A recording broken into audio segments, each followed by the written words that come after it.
Cassie has taken the stand. Hello, my fam. It is Perez, the queen of all media, the original influencer, and your number one source for everything Diddy drama. I made 2 explosive videos yesterday about day 1 of the Diddy trial. If you missed those, check them out.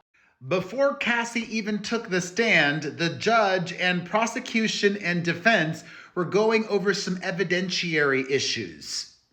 And this has just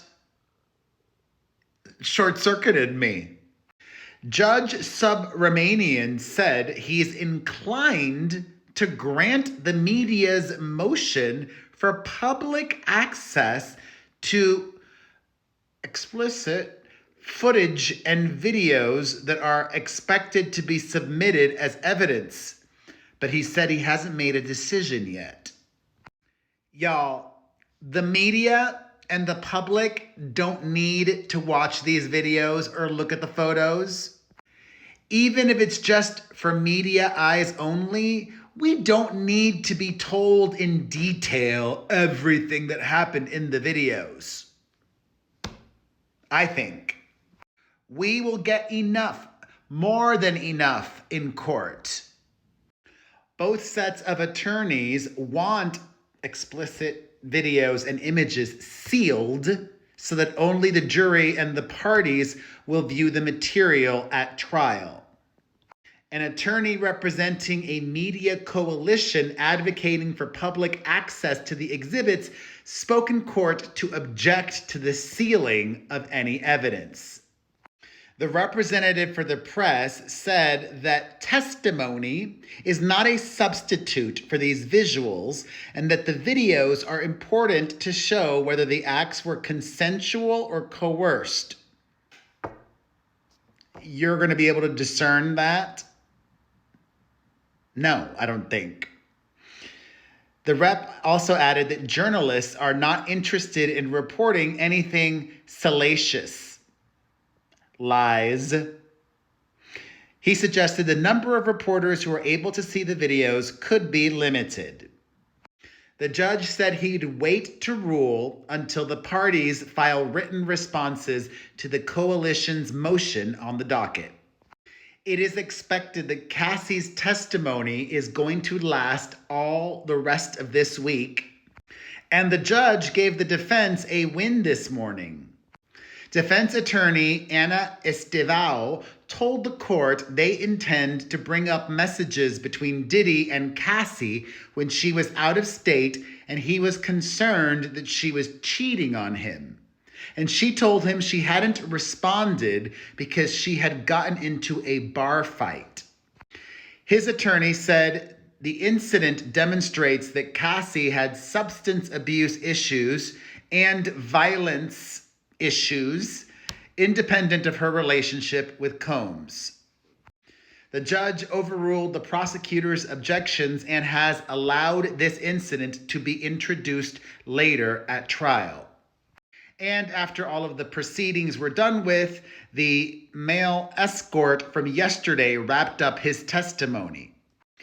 The professional lover was being cross-examined by the defense, who circled back on the first time that he was hired to do it with her while he pleasured himself in the corner. The escort says he did not see Cassie drink or take any substances while he was with the couple. When his attorney asked if Ventura seemed in complete control of everything she was doing, the escort testified, "I cannot say that." Diddy's legal team also attempted to paint this escort out to be a jealous lover. A defense lawyer said that during an October 2024 interview with prosecutors, the escort alleged that he would feel jealous when Diddy had sex with Cassie. The escort responded in court today, "I do not recall saying that to them."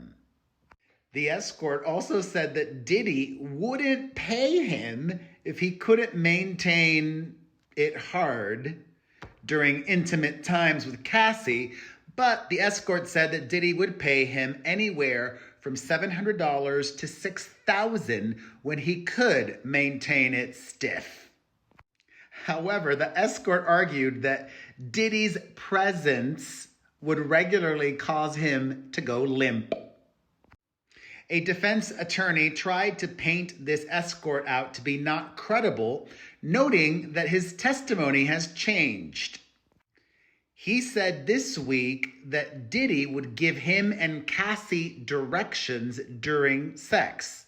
But the escort told federal prosecutors in March of this year that he did not remember Diddy giving them directions during sex. The escort did confess today about his feelings for Cassie, saying, "I was attracted to her. If she ever gave me the chance to date her, I absolutely would have."